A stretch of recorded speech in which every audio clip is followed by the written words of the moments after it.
wabarakatuh. Bagaimana kabarnya kalian semua? Baik. Pastinya baik-baik aja dong. Mestinya sekarang kita bisa hadir dan berkumpul di acara hari ini di Henry Dunan Competition yang kedua. Perkenalkan, kami tim presentasi dari Madya SMP Negeri 3 Bontang. Saya Manahar Priscilia bersama rekan saya. Saya Mutalia Rifa Putri. Di sini kami mau mempresentasikan tentang kesiapsiagaan bencana nih guys, yang berjudul tanah longsor. Komentari sebelum kita masuk materi, tolong jelasin dong bencana itu apa?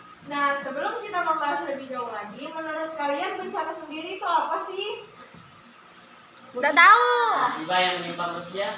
Nah, itu tapi belum tepat. Biar saya jelasin lagi ya. Jadi, bencana itu suatu kejadian yang tidak dapat dikendali, yang dapat merusak dan dapat mengakibatkan kerugian materi, baik kerugian jiwa yang disebabkan oleh alam maupun manusia sendiri.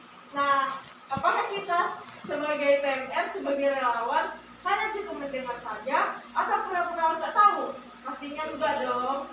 Nah, kita harus belajar menyiapkan diri kita untuk menghadapi kemungkinan terjadinya bencana. Minimal ya bisa lah menolong diri sendiri dan juga orang-orang yang kita sayangi. Betul apa betul? Betul. Nah, setelah kita belajar, pastinya kita udah siap dalam menghadapi kemungkinan terjadinya bencana. Baik teman-teman, kita udah tahu nih apa itu bencana, kenapa kita harus siap-siaga terhadap bencana. Kita lanjut dong ke materi selanjutnya, tetapi sebelum kita lanjut ke materi berikutnya, kita mau kasih lihat nih simulasi terjadinya tanah longsor. 1, 2, 3. Wow. Tanah longsor adalah pergerakan tanah atau bebatuan dalam jumlah besar secara tiba-tiba atau berangsur-angsur. Tanah longsor terjadi pada musim hujan. Bisa disebabkan munculnya tiba-tiba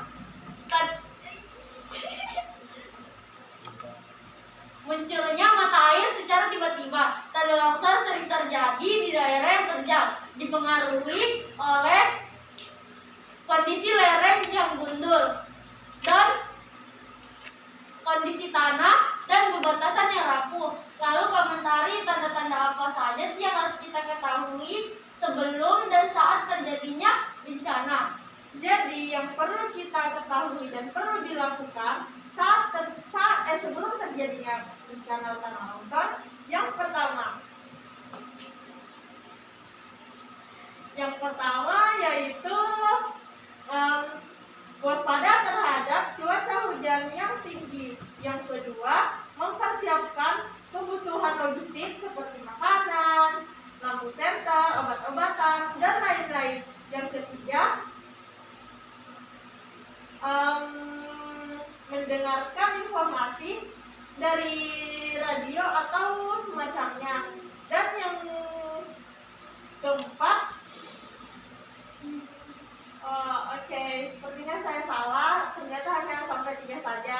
Nah, jadi saat terjadinya tanah longsor, yang pertama, ketika kita di dalam rumah dan terdengar suara gemuruh, sebaiknya kita keluar dan mencari tanah lapang dan tidak terhalang oleh sesuatu. Lalu yang kedua, saat kita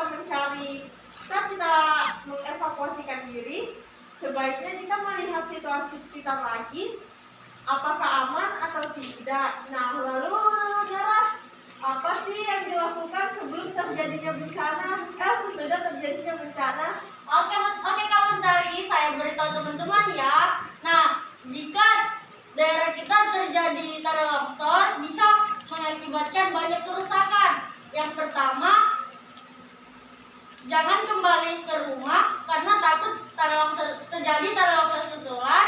Yang kedua, periksa kondisi tanah sebagai pijakan. Nah, lalu Nara, dampak dari bencana tanah longsor sendiri itu apa sih? Oke teman-teman, saya beritahu ya. Yang pertama, terjadinya kerusakan lahan dan hilangnya vegetasi penutup lahan. Yang kedua, terganggu keseimbangan ekosistem. Yang ketiga, lahan menjadi kritis sehingga cadangan air di bawah tanah menjadi menipis. Nah, oke deh teman-teman, kita udah tahu kan apa yang harus dilakukan saat terjadinya tanah longsor. Sebaiknya saat terjadi bencana kita tidak panik. Nah, semoga kita terjauh dari mara bahaya dan sampai jumpa kembali. Sekian